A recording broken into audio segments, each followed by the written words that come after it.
This podcast is brought to you by Spirits and Distilling for those who make and drink great spirits. Join our free email newsletter for technical and creative distilling stories in your inbox every week. Learn more at spiritsanddistilling.com.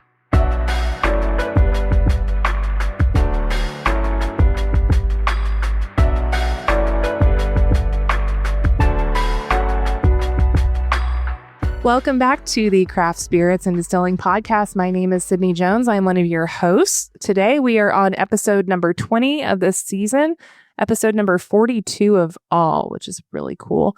I am interviewing my good friend Alex Castle today, which I'm really jazzed about because I feel like this conversation has been a very long time coming. She is the master distiller at Augusta Distillery in Augusta, Kentucky, but she has quite the resume, which we're going to get into. She was master distiller in Memphis. She also worked for Wild Turkey. So she has a really, really cool litany of projects and experience under her belt. We're going to talk a lot about whiskey and maybe the state of the industry as well for a new startup brand. But before we get into all of that, G&D Chillers understands that each distillery's chilling requirements are unique. On every distillery project, G&D offers the front-end design and engineering your team needs at no cost to you. Hank Presley, head distiller at Moondrop Distillery, says, "Early on, we made a decision to partner with quality American-made companies. One of those companies was G&D Chillers, and we are proud of that choice. Our equipment from them has run long and strong. We put our first barrel in our rickhouse in September 2021, and over the past 3 years, we have put back more than 540 barrels. What a great decision to team up with a company like G&D Chillers. Reach out for a quote today at gdchillers.com. Hi, Alex. Hello. This is great because Alex is like 2 hours away from me. And we have lived now in the same state for what, like a year? Maybe like coming on a year? Yeah, You're 2 hours away. Yeah. And I'm finally just now seeing you at the Kentucky Bourbon Festival last week, which feels silly, but here we are. And this is basically going to be our catch-up conversation, and everyone gets to listen to it. So it's exactly. So, Alex, for our listeners that might not be familiar with your work, and for those who are listening, if you are not, Alex is going to be on your radar, and I'm really jazzed about it because she absolutely should be. Can you give a little bit of background on, where you started and kind of what led you to Augusta, which is arguably kind of one of the hottest mid-level producers, I would say. I put you in the same box as I put like New Riff and Willet in my head in terms of like size and output and name recognition. Yeah, that's probably a good spot to put us. So yeah, I'm Kentucky born and bred. So I always start with that because I think it means that bourbon's kind of just a part of who you are. It's part of your upbringing. But studied chemical engineering at the University of Kentucky with the goal of going into beverage alcohol. Wasn't sure if I wanted to do beer or bourbon. But ended up doing a co-op with Alltech, where I got exposed to Kentucky ale, so beer, and then also was there when they decided to bring 2 pot stills over from Scotland. And so I actually was there to see the birth of what would become Town Branch Bourbon. And I actually got to help produce and fill the first 100 barrels or so of Pierce Slatton's Reserve whiskey. So that's really where I cut my teeth. And then from there, was fortunate enough to get on at Wild Turkey right after they commissioned what was a new facility at the time. I have to remind myself how long ago that was, so it's no longer new. They're building out a new one. I know. That's why it's really trippy for me. I have to remember that. But it was new at the time. And so I was production supervisor there for 4 years, oversaw first shift and third shift, got to be a part of the expert sensory panel, and just was an awesome experience. Loved working for Campari. And then decided to leave the big boys and help start a craft brand down in Memphis, Tennessee, called Old Dominick. It was an old family brand for a very, very old family in Memphis, and decided it sounded like fun. So decided to help do a startup. When I started there, the building was empty. So I really got to see the build out. I got to see the equipment installation, piping, but also got to do brand building got to help with packaging design and product selection and development and all of that. Was there for 9 years.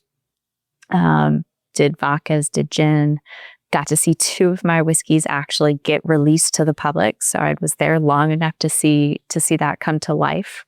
And then ultimately decided it was time to move on, kind of achieved what I wanted to achieve at Old Dominick and just needed to get out of there. And so the opportunity to come to Augusta, essentially come home, presented itself. I met the team, loved them. Apparently I'm a glutton for punishment because I said, yes, let's do another startup, start all over again. And here we are about a year and a half later, filling as many barrels as we can a day. So you have built out several distilleries now. You probably have the most distillery commissioning experience of anyone that I have talked to, other than maybe Kaylee Shoemaker out, and because I know that she is doing quite a bit of that as well. Yeah. I also love that you worked for Wild Turkey, because Wild Turkey is one of those brands that I remember very early in my career. Like at the end of my workday, my boss and I would sit down and drink a glass of 101. And I still to this day, God, I'm a diehard turkey girl. And before they went through kind of their renaissance, they have found so much love recently as bourbon has boomed. I remember going to bat and really defending them in my hometown of Jacksonville, Florida. I would be drinking 101 at the bar and people would give me shit for that. I'm like, no, it's so good. It's so good. And I love that turkey has found the love that it deserves. We used to keep it in our crystal decanter at the house because people would see 101, they'd judge it. So they didn't want to pour it. They thought you were pouring crap. And so we'd put it in a nice crystal decanter and we'd pour from it. And they're like, oh my God, what is this? It's so good. It's 101. It's 101. I had no idea, though, that you were part of Tom Branch's startup. That is very cool. So you went from pot still distillation to a continuous column model of production. How was that transition? It was a lot, especially because not only did I go from pot still, but I went into continuous. I went to 24 hours a day, 6 days a week, and fully automated. When I was at Town Branch, there was no automation. I literally stood by the still and there was just a little steam valve next to it. And you just sit there and open, close, hope that the boiler didn't crash. And then you get to Wild Turkey and it was, 98% automated. So it was a crazy transition. But I was fortunate at Wild Turkey that my boss, Jim Sanders, he was head of production. He was a phenomenal teacher. And so he helped make that transition fairly seamless for me. Yeah, it sounds so familiar as someone who went through from manual production at Few, and I've been learning automation all this past year. And I was working yesterday and finally got a program to exactly where I wanted to be, and it felt like my version of the Super Bowl. So my guys were like, "You're insane." I'm like, "Yeah, I know. This is just let me be happy about this." But I understand how big of a learning curve that is, going from you were in the field adjusting it, and now you have a computer screen in front of you that is doing all of that for you, and it's such an out of body experience going from one to the other. Well, and I did engineering in school, but I intentionally avoided computer programming. I didn't do any of the computer classes. And at Wild Turkey, I had to become the expert on our program. So I had to learn ladder logic and all that type of stuff. And I was like, why did I do this? Why am I the one getting stuck with this? But it was interesting to see how all of that comes together and it produces bourbon at the end of the day. It really does. And so consistent, which I love. I always know exactly what I'm going to get just from automation. So from there, you went to Old Dominick in terms of the production scale, what you were working on. Also, for those who are listening, I met Alex when she was at Old Dominick because we found each other on social media, and then Alex messaged me about gin distillation when I was down in Florida about how I milled my botanicals. And here we are. Look at us. Who would have thought? Yes. Because, living in Tennessee, no one made gin, so I had no one to reach out to. Oh, shoot. I forgot that is how we ended up interacting. So Old Dominick, we were doing, by the time I left, we had doubled production. So we were doing 6 fermenters a week. But we were only running the system 3 days a week. Essentially, we're doing 2 fermenters a day. And so we were putting out between 8 and 10 barrels a day. So 30 barrels a week. And that was just new make, because then on top of it, we were distilling vodka, we were distilling gin. And I think the last year I was there, last full year, we had finally, if we didn't break 20,000 cases, we were really close to hitting 20,000 cases out our door that year. Did you have separate systems for distilling whiskey and gin, or did you do gin and vodka on the same? We had two. We had 2 separate distillation systems. We had what we always called the whiskey system, and that was the traditional column still with the little doubler afterwards. And our vodka, we would actually use our Tennessee whiskey mash bill for. So our vodka actually would start on that system. And then we had our second system. It was, I think it was a 250-gallon pot still hybrid with an additional column with it. And so we used that additional column for vodka runs. But then for gin, there was a gin basket. And so we would just use the pot still column hybrid with the botanical basket to produce our gins. And it's been a minute. I don't think I ever actually had the pleasure of trying the Old Dominick gin. What can you run me through what that was like, especially as a Tennessee gin? Because I want to know what a Tennessee gin is like. Yeah. For me, I wanted to come up with a gin. Yes, I wanted gin drinkers to enjoy it, but I really wasn't big into gin when we started to make it. And so I wanted something that appealed to people who had what I like to call gincidents. They didn't like gin. They had bad experiences with it. And so I wanted to come up with a gin that hopefully would appeal to those people too. And so it was the bare minimum juniper berry that we could get away with. I didn't want the pine. I didn't want all of that. But then threw in some citrus peel, grapefruit peel. We did cardamom. Shoot, what all did we put in it? It was very floral, very citrusy, and just a little earthy, because we did do licorice root in there as well. But I think all in, it was 8 or 9 different botanicals. And it was my favorite. I enjoyed it. We did do a second gin, wasn't mass produced. It was pink peppercorn gin. I love pink peppercorns. That one was fun, except milling pink peppercorns is a bit of a pain. So do they not want to mill uniformly? The oil, they're super oily. Yeah. They're super oily. So it wants to just, like, we had a coffee grinder. We had to have a coffee grinder that was dedicated to pink peppercorn. Yeah. There are some very passionate camps in terms of whether you mill or don't mill. And I get it, because if you are milling your botanicals and your mill gives out and you get another mill, then that mill could potentially grind your botanicals a different way and will create a different standard for your gin. And there are some people that are very anti-mill, just distill on the whole botanical. And then there are people that are like, no, treat it like coffee. You need to grind it to get your maximum essential oil extraction out. So it actually, it's fascinating.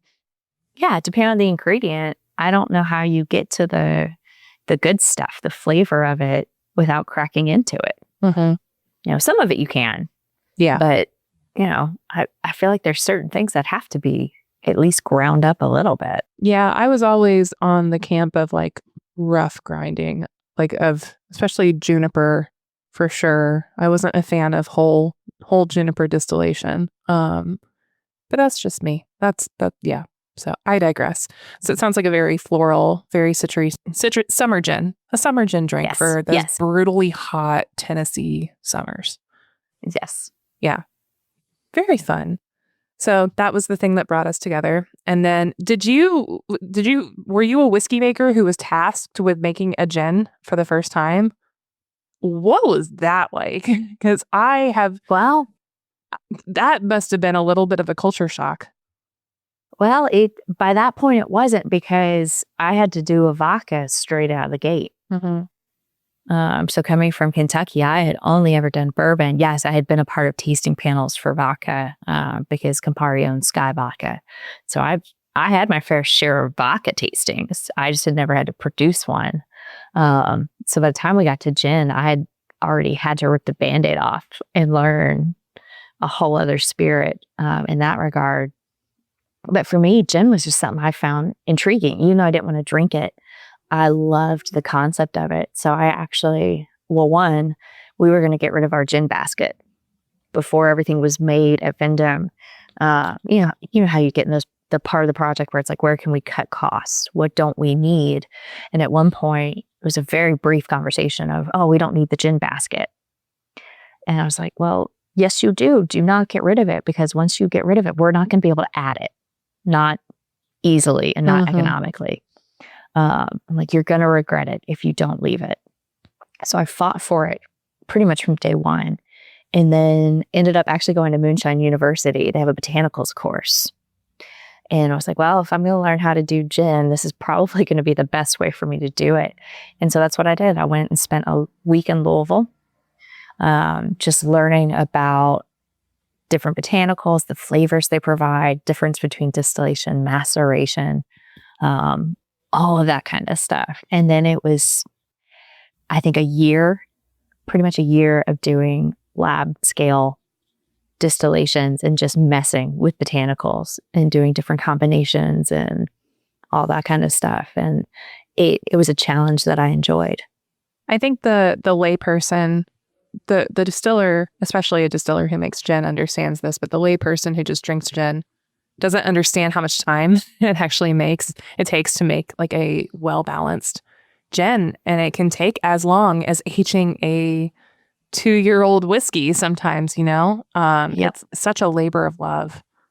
Well, unless you cook a lot and use weird ingredients and weird herbs, you don't always fully appreciate the intensity that some of these ingredients have and can bring.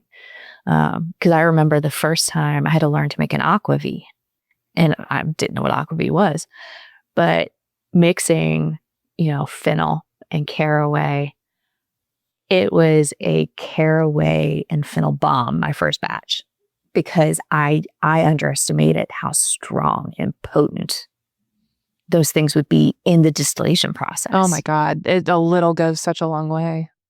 I learned that. Sometimes that's what it takes to learn. You just get slapped in the face by a botanical and you're just like, okay, so that was my experience with lavender. Oh yes, lavender is an easy one to underestimate because it smells so light. Yeah. Mm-hmm. Yes.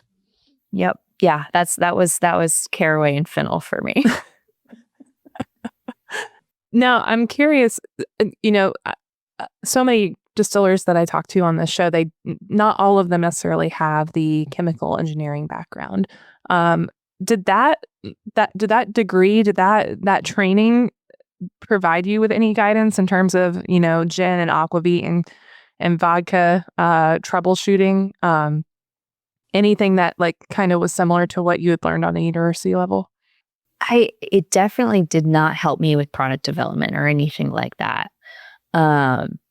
It did obviously help me understand a column still, right? There's an entire semester called separations, and it is distillation.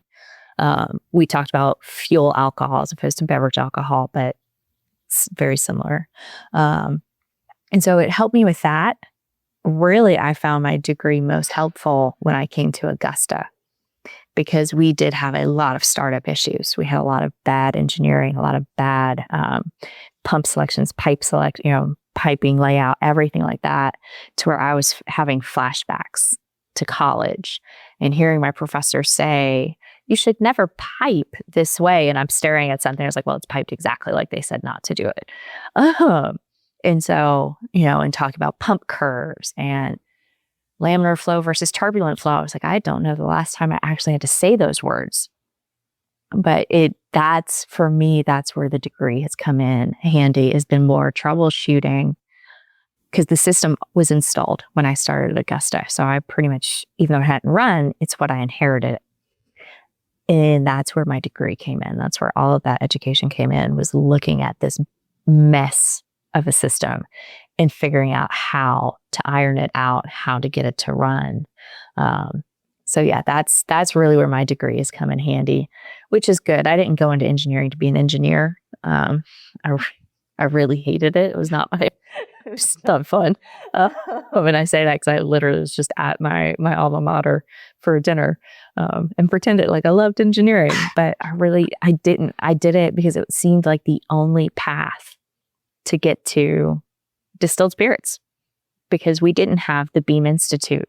You didn't have fermentation certificate programs. Those things didn't exist when I was in school. So engineering for me was just a means to an end, essentially. So you inherited the Augusta kind of commissioning site.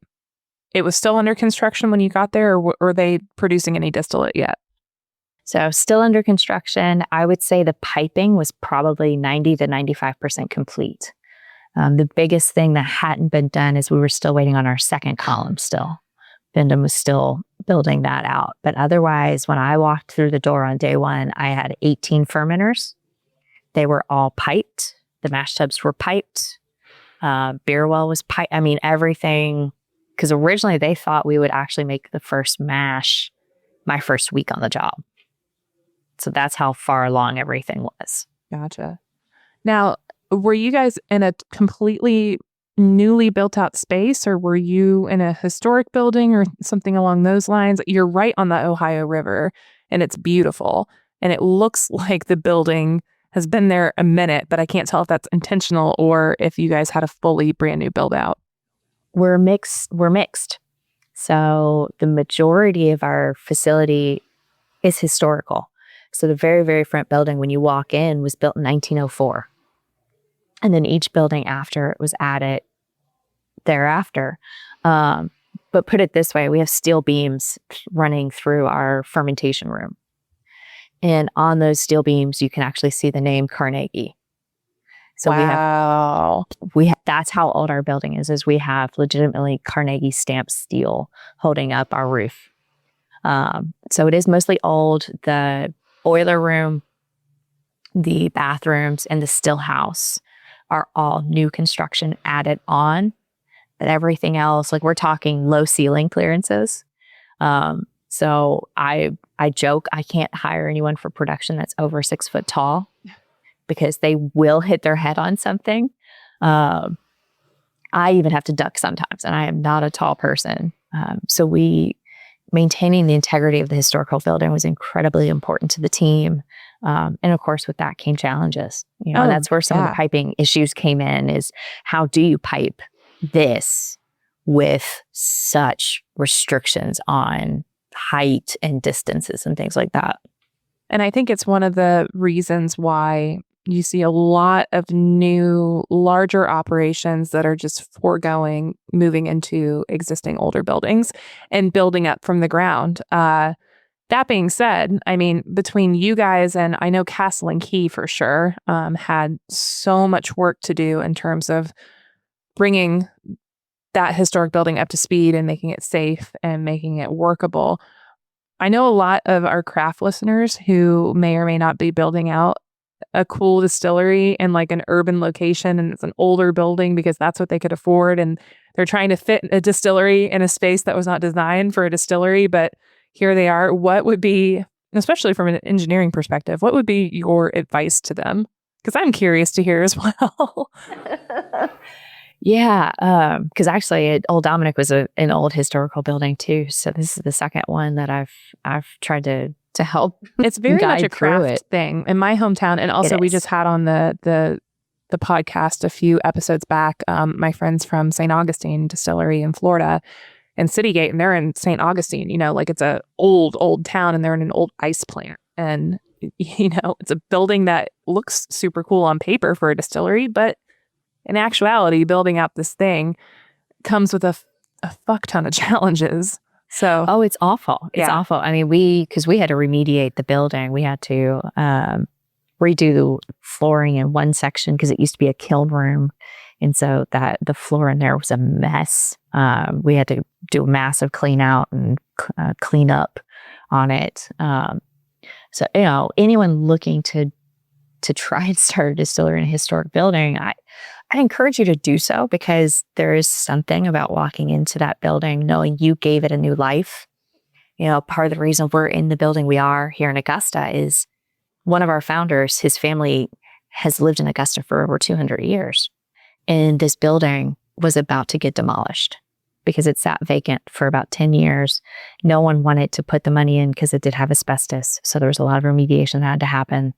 That's expensive. A lot of people weren't willing to do it. And he and his wife refused to see this building go away because it was a major business and a major employer for the city of Augusta for years, or decades, really. And so I definitely encourage it, and it becomes part of your brand story, right? It becomes a part of who you are as a brand. But definitely make sure you have good architects. That you can't underestimate what architects can do for you, especially as far as, can I knock that wall out? Let's listen to them. It doesn't come cheap, but it pays for itself in the long run if you can do that. And just really think about, the good things as a craft brand, you're probably not at a volume where everything has to be automated, right? Be nice. It'd be nice if the valves at the bottom of my fermenters were automated so my team isn't having to crawl under a fermenter to open it. Is it necessary? No. A manual butterfly valve takes up a lot less space than an automated valve, so that's what we went with. It's kind of what we had to do. We didn't have the clearance for it. But we're small. We can handle that. We can climb under a fermenter 5 to 6 times a day, and it's not going to cost us much. So always look at your process that way too, is yes, it's nice to have something, but is it necessary? And can you go with a different option that fits better in your space? That's great advice. I always tell people that are thinking of these older buildings, man, have a plan in place for asbestos and lead abatement, because you were going to find it. So you're going to have it. Yeah. It's regardless of if you think you don't, and you have the building looked at by your uncle's cousin's brother. And they said, no, yeah, you're fine. It's got have that budget for lead abatement and asbestos abatement, and fire code, man, too. With those older buildings can be so hard to fire code. Yeah. Well, and for us too, our city water, the pressure fluctuates so much, and we're Augusta is a town of 1,200 people. That's it. And so to make sure that we have consistent water flow, because you know how it is, condensers, you got to have water flow. My first thought was, oh my God, what happens to your condenser?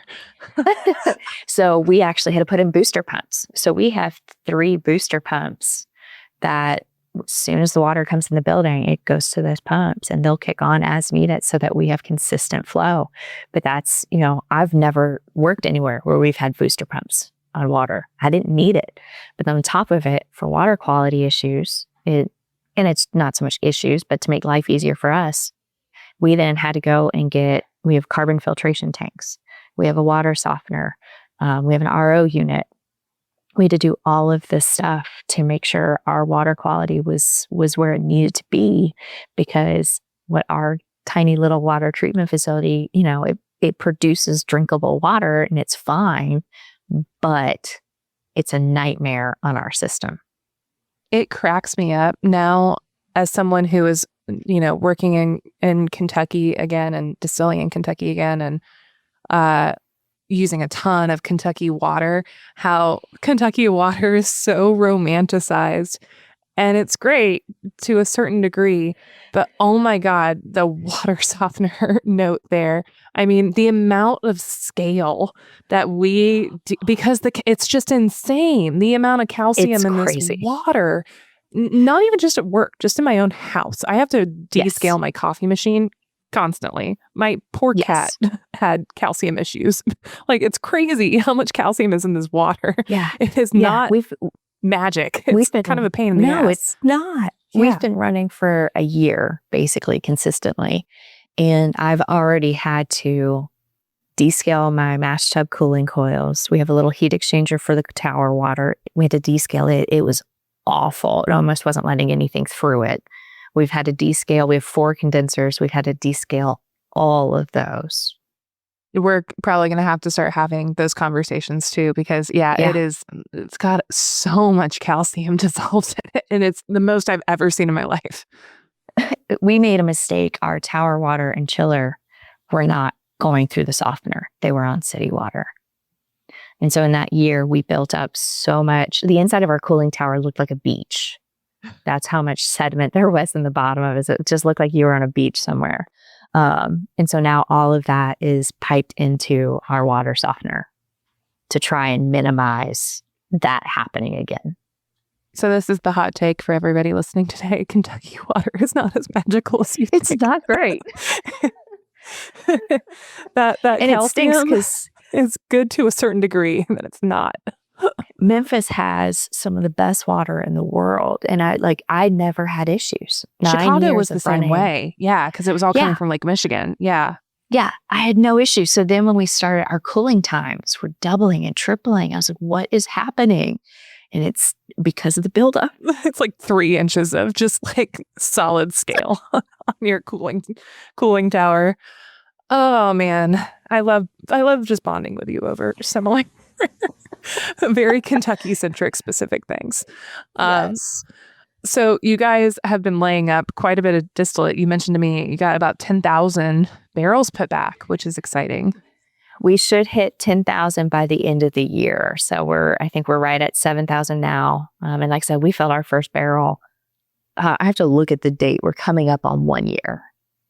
That's so exciting. And, outside of knowing you and watching your journey to Augusta, the first I had heard and gotten really familiar with Augusta is this incredible portfolio of whiskeys that are sourced, that have a high age statement, that are highly exclusive, and they're blowing up online. I'm a member of all of these bourbon Facebook groups that I just follow along for sheer entertainment value. Yep.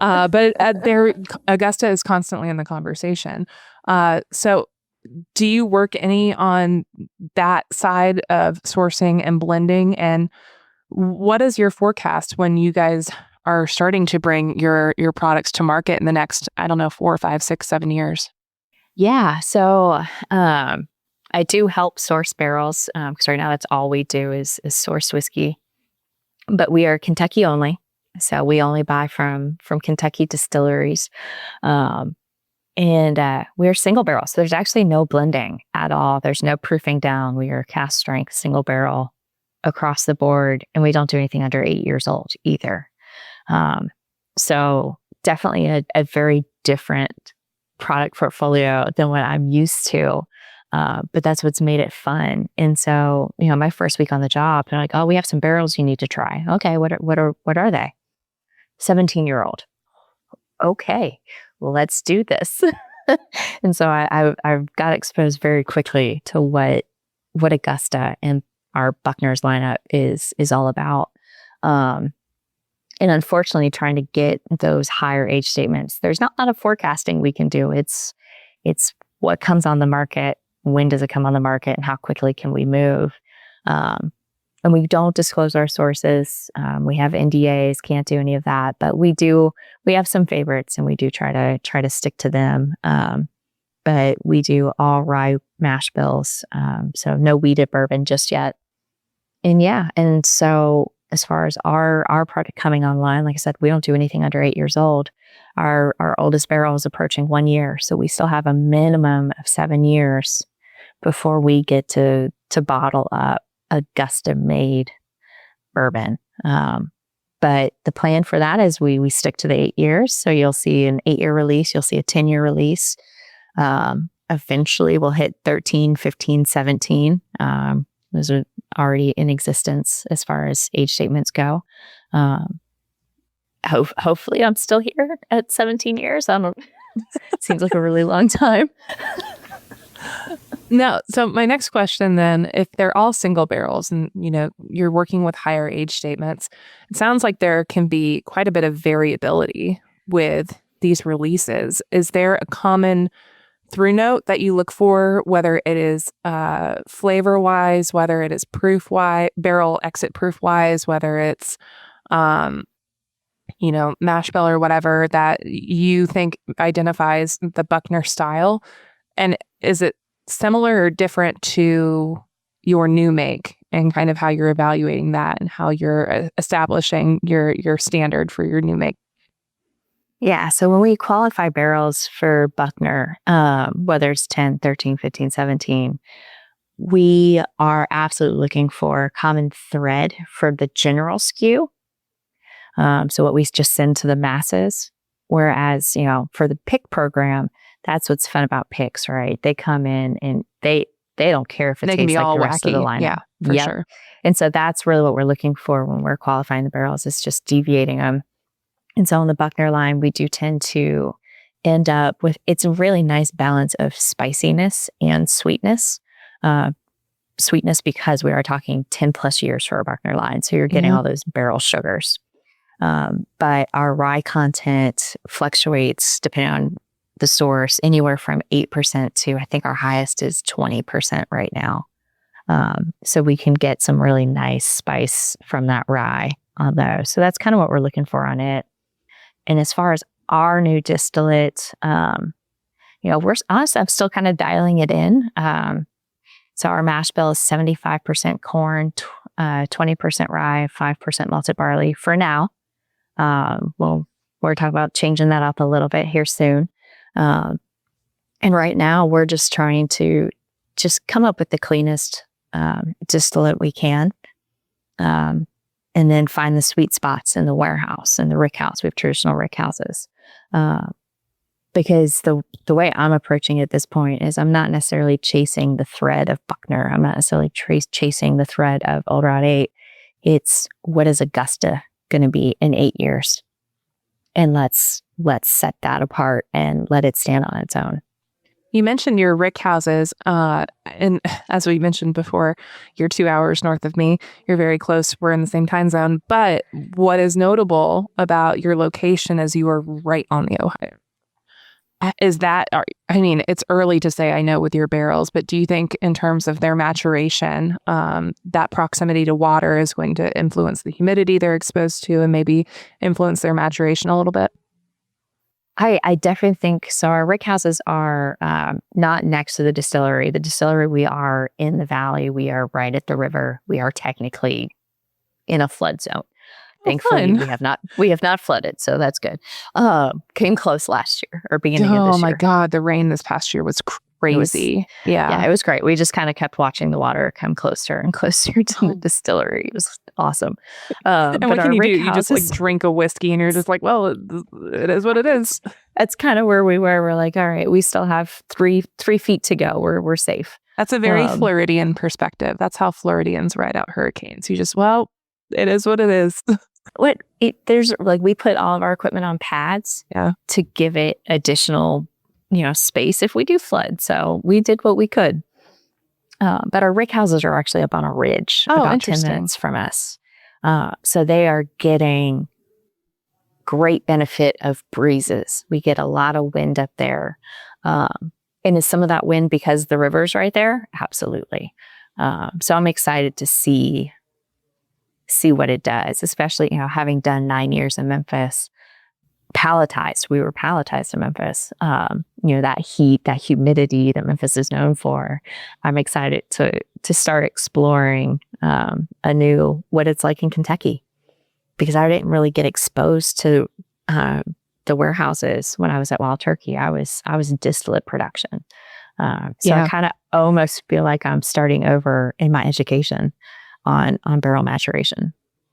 And that's why I love talking to people that are still actively working in maturation, is because I am much like you were at Turkey. I'm very distillation focused. Like I'm not the one out in the rick houses. We have teams for that. And we have so much variability with our rick houses. We're all over the place in terms of construction and size and location. Are you guys thinking of trying some variable methods, whether it is with rick houses or even on the distillery side? I know you said you're dialing in the mash bill, but do you think you'll incorporate variability going forward? Like have multiple mash bills, have yeast strains that are weird, anything like that? So. I don't know if we'll mess with yeast strains. That feels like you're just asking for trouble on that. But but we'll definitely do other mash bills. We're talking about doing one that's higher rye content We'll definitely do a wheated bourbon as well. So that variability will be there. Ultimately, once things settle down a little bit more, I'd love to, right now we're doing char 4 barrels. Well, I'd love to try a heavy toast char 2 or something like that, because we have 7-story rick houses. So very traditional rick houses. Where are you not going to put a barrel if you're expecting it to be 8+ years old? Floor 5 and above. 5, yeah. That's your 8-year for sure. Yeah. So, so we've got, a third of our rick house is going to be detrimental to our 8-year goal on things. And so it's going to be experimenting with barrel rotation. Do we have to rotate our barrels?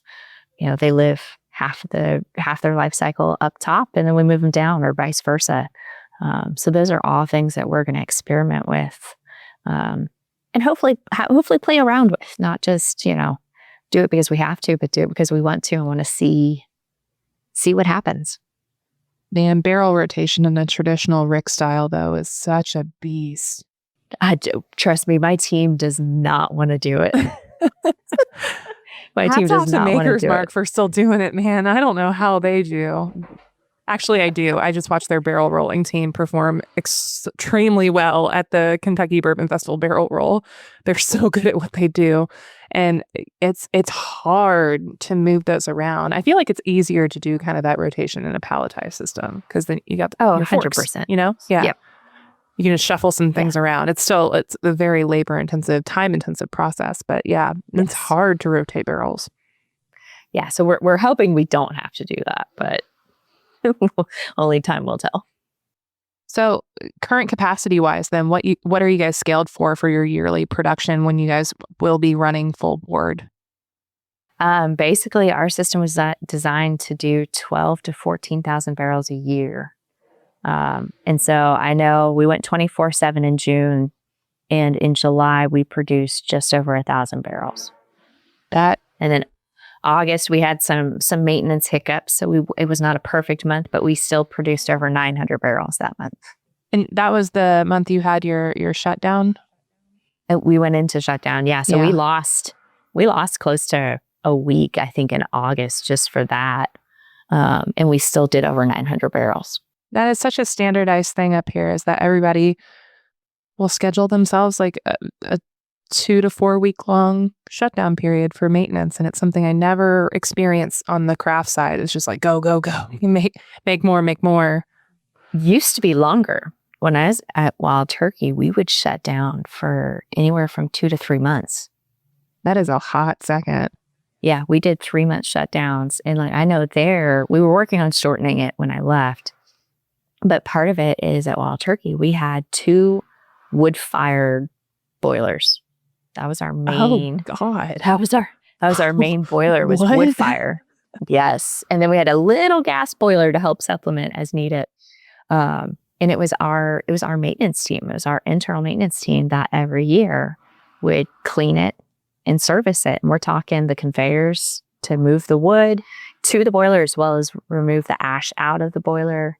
And that process alone took, I think it took 2 months just for the boiler. God, I had no idea that you guys were running a wood-fired boiler. So much of a distiller's happiness depends on the state of their boiler. Even for me, that is it. Yep. Is it running? Is it not? Is it running the way it should be, or whatever else? Yeah, man, wood fire. Did you guys see pressure fluctuations because you were feeding it wood, or was it pretty steady state? I've never ran a wood-fired boiler distillery. We were surprisingly pretty steady. And essentially what the operators would do is they were about to go up on heat for a mash. So they get on the radio about 10, 15 minutes beforehand, let them know, hey, we're going to go up on scald.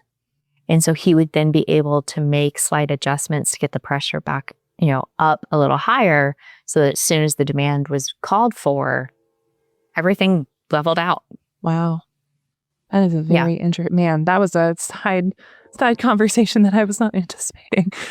Well, that boiler had its own control system. I mean, I'm it was sure. an operator with, I want to say he had like 4 or 5 monitors that he was watching. Yeah. Sounds like our dry house. Yeah.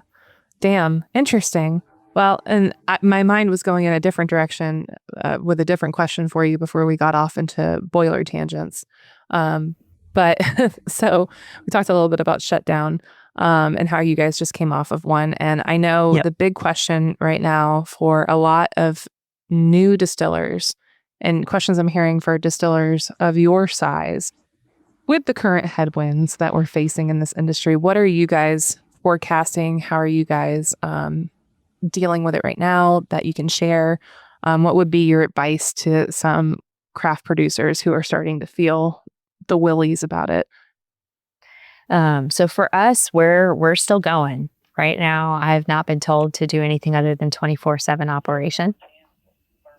So that's what we're doing going into next year. Because, continuous operation, you run best and most efficiently at that point. So right now, that's what we're doing. We're fortunate because of our rick houses.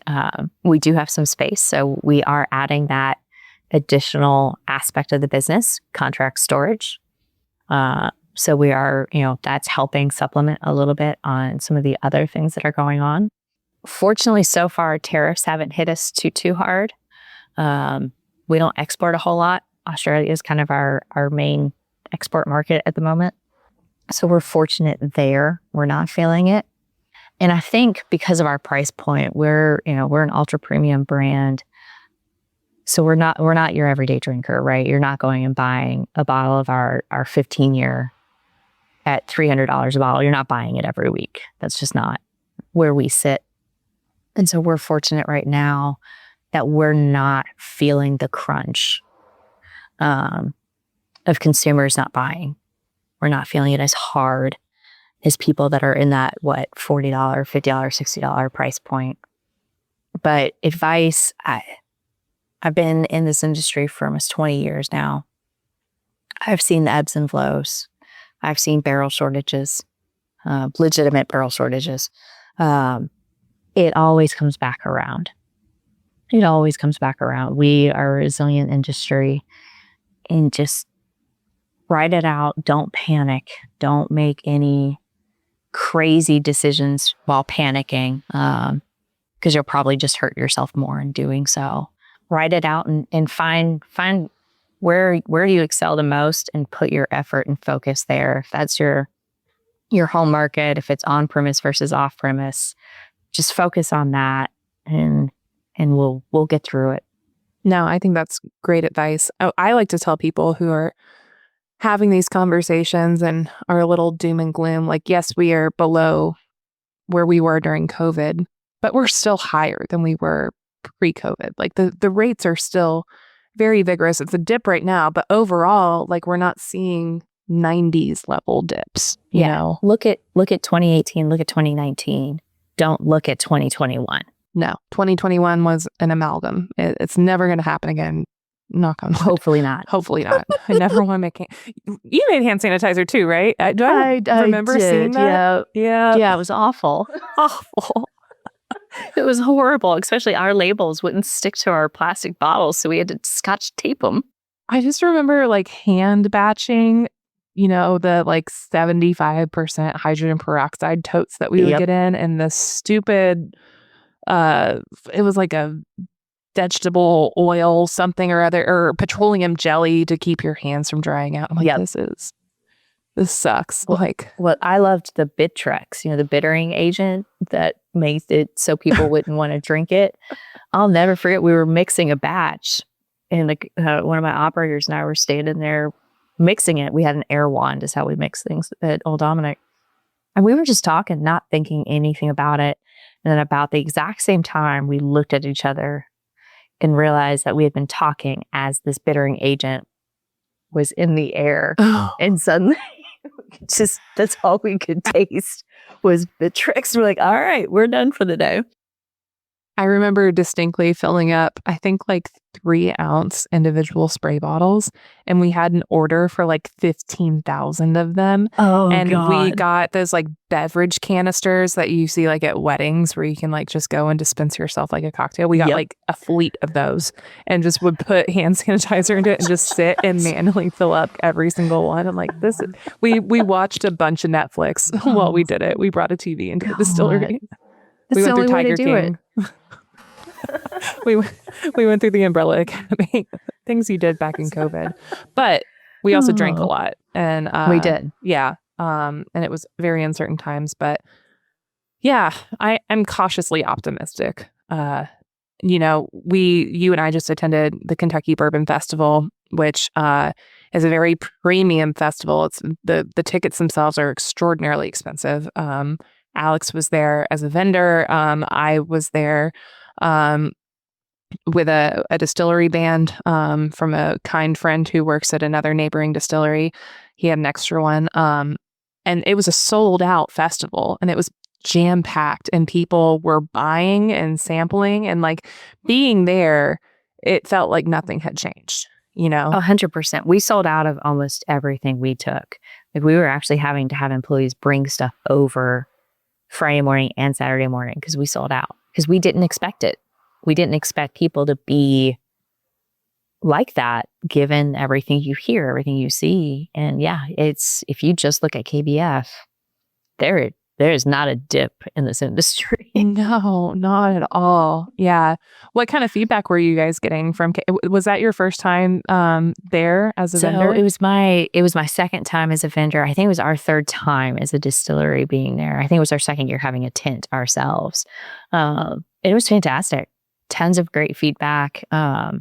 It's also just always fun because so many people that have come on site to do barrel picks, with bourbon groups or whatever, they're all at this festival. So you get to see all of them and catch up with them. And a lot of them were buying some of our product because they had just done a barrel pick at the same age, and they wanted to try whatever it was we had. Because we were fortunate, we had some hazmats. Our 13 year this year, most of them came out over 140 proof. Is that what I And tried? so- It did not drink 140 proof. Yes. Yeah. Yeah. The one It was you tried awesome.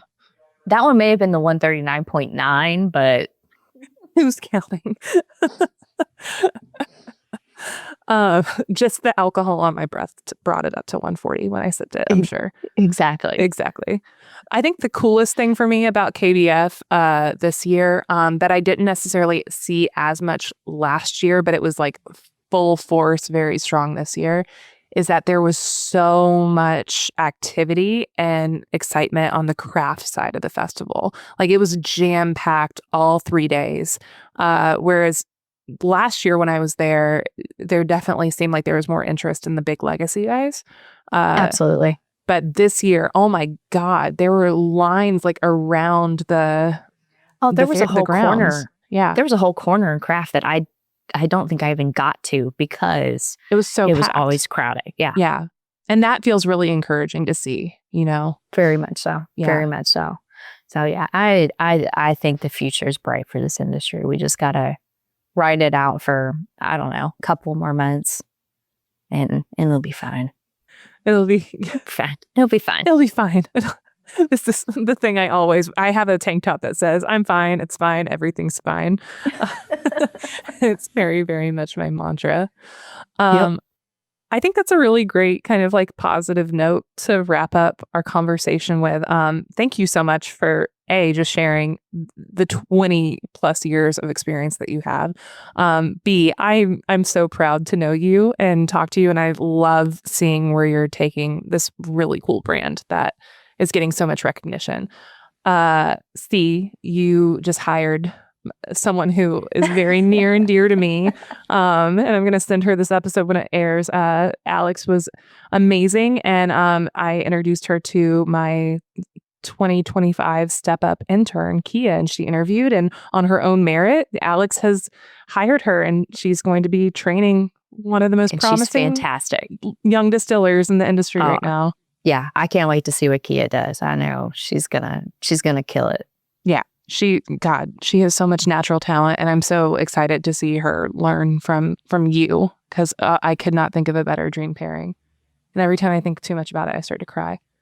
But as we wrap up, you did almost cry at KBF, so. Girl, I cry all the time. I cry every day. Happy tears, sad tears. I watched a dinosaur video on TikTok, tears just down my face. So as we wrap up our conversation, something that won't make you cry. For more than 30 years, G&D Chillers has had the proven solution for distilleries. You should visit them today at gdchillers.com, because having a shitty chiller will make you cry, like me, every day. If you've enjoyed this podcast, you can go to spiritsandistilling.com and sign up for our free newsletter that features news stories every week from some of the best writers and distillers in the distilling world. Alex, if people want to learn more, taste more about what you're working on, how can they dig a bit deeper? Where can they find you? Yeah. So, of course, we have our website, AugustaKYDistillery.com. You have to remember the KY because we are not that Augusta. But you can also follow us on Facebook. You can follow me on Instagram, Augusta_distiller. I do monitor that myself. So if you have questions, that's the best way to get hold of me. But also come out to Augusta. We're, 45 minutes from Cincinnati, Ohio, 2 hours from Louisville. We do tours Wednesday through Sunday. We also once a month do a cigar rolling experience. That sounds so cool. I was reading about it on the website, and I'm definitely signing my husband and I up for that. Yeah, I've yet to do it, but I've had people who don't even smoke cigars say it is a phenomenal experience. So definitely a neat way to get to experience the distillery and experience Augusta. Come out and enjoy a lazy Saturday with us. That sounds magic. Do you guys grow a bunch of tobacco up there too? We do. I drive by tobacco fields when I go home every day. So, we do the cigar rolling with a local farmer and his family. They grow broadleaf tobacco that is used as the wrapper on cigars. That's so cool. And it's almost tobacco smoking season. We're getting there. It's so great. If you ever visit Kentucky in the fall, if you're around Bardstown or if you're around Augusta and you're driving through the countryside and you see a barn that looks like it's on fire, it's not. They're smoking tobacco leaves upside down in it. It looks very jarring if you do not know what it is, but it's a totally normal thing and it smells amazing. Yeah, tobacco smoking season is like one of my favorite times in this state. But I digress. You will definitely see me up there for that very, very soon. And again, I cannot thank you enough for being on the episode today. Thank you guys so much for listening. Hope you enjoyed the content. We will be back in another 2 weeks for another in-depth distilling conversation. Thanks again for joining us. Cheers.